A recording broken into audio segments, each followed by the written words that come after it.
ఈరోజు శ్రావణమాస సంకష్టహర చతుర్థి మంగళవారంతో కలిసొచ్చింది. అంగారక సంకష్టహర చతుర్థి అనే పేరుతో పిలుస్తారు. ఈ సందర్భంగా గణపతిని ఏ విధంగా పూజిస్తే అన్ని విఘ్నాలు తొలగింపజేసుకొని సమస్త శుభాలను సిద్ధింపజేసుకోవచ్చు, అలాగే రాఘవేంద్ర స్వామి వారి ఆరాధనోత్సవాల సందర్భంగా రాఘవేంద్ర స్వామిని ఏ విధంగా పూజిస్తే సమస్త శుభాలు చేకూరుతాయో నేటి శుభం లాభం అనే శీర్షికన పరిశీలిద్దాం. ప్రధానంగా శ్రావణమాస సంకష్టహర చతుర్థి మంగళవారంతో కలిసి వచ్చిన అంగారక సంకష్టహర చతుర్థి సందర్భంగా మీ గృహంలో పూజా మందిరంలో పూజాపీఠం మీద ఒక ఎరుపు రంగు వస్త్రాన్ని ఏర్పాటు చేయాలి. ఆ ఎరుపు రంగు వస్త్రం మీద 21 జిల్లేడు పూలను ఉంచాలి. ఆ 21 జిల్లేడు పూల మధ్యలో శ్వేతార్క గణపతి విగ్రహాన్ని ఉంచాలి. అంటే తెల్ల జిల్లేడు వేరు మీద చెక్కిన గణపతి విగ్రహాన్ని ఉంచాలి. ఆ శ్వేతార్క గణపతి విగ్రహానికి కూడా గంధం బొట్లు కుంకుమ బొట్లు పెట్టి జిల్లేడు పూల మాలికను అలంకరించాలి. శ్వేతార్క గణపతి దగ్గర కొబ్బరి నూనె దీపాన్ని వెలిగించాలి. శ్వేతార్క గణపతిని జిల్లేడు పూలతో పూజ చేస్తూ శ్వేతార్క మూల నివాసాయ గణనాథాయ నమోస్తుతే ఈ మంత్రాన్ని 21 సార్లు పఠించాలి.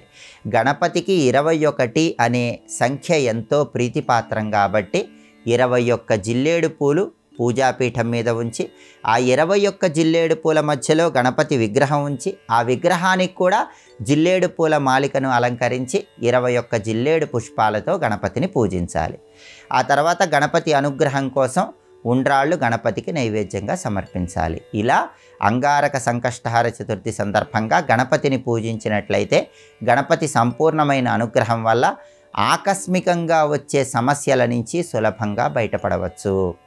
అలాగే ఎవరైనా సరే భూలాభం కలగాలన్నా, గృహలాభం కలగాలన్నా, సొంతింటి కలను సాకారం చేసుకోవాలన్నా, రుణబాధల నుంచి సులభంగా బయటపడాలన్నా అంగారక సంకష్టహర చతుర్థి సందర్భంగా పగడ గణపతిని పూజిస్తే కూడా ఉత్తమ ఫలితాలు కలుగుతాయి. అలాగే స్కాంద పురాణం ప్రకారం శ్రావణ మాసంలో వచ్చే అంగారక సంకష్టహర చతుర్థి రోజు ఒక మంత్రాన్ని పూజా మందిరంలో 48 నిమిషాల పాటు పఠించినట్లయితే సంవత్సరం మొత్తం గణపతి సంపూర్ణమైన అనుగ్రహం కలిగి అన్ని విఘ్నాల నుంచి సులభంగా బయటపడవచ్చు.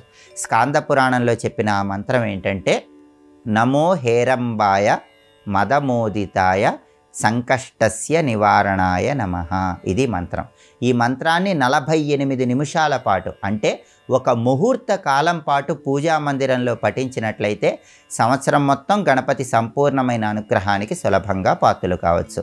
అలాగే ఈరోజు గురు రాఘవేంద్ర స్వామి వారి ఆరాధనోత్సవాల సందర్భంగా దగ్గరలో ఉన్నటువంటి రాఘవేంద్ర స్వామి వారి మఠానికి వెళ్ళి రాఘవేంద్ర స్వామిని దర్శనం చేసుకోవాలి. మీ గృహంలో రాఘవేంద్ర స్వామి వారి చిత్రపటానికి పూజా మందిరంలో తెలుపు రంగు పూలమాలికను అలంకరించి రాఘవేంద్ర స్వామి చిత్రపటం దగ్గర ప్రమిదలో ఆవు నెయ్యి పోసి 3 ఒత్తులు వేసి దీపాన్ని వెలిగించాలి.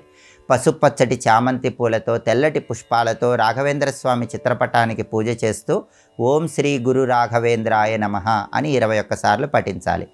అలాగే అరటిపండు ముక్కలు, శనగపిండితో తయారు చేయబడిన పదార్థాలు, రవ్వ కేసరి ఇలాంటివి రాఘవేంద్ర స్వామికి నైవేద్యంగా సమర్పించి వాటిని ప్రసాదంగా స్వీకరించాలి.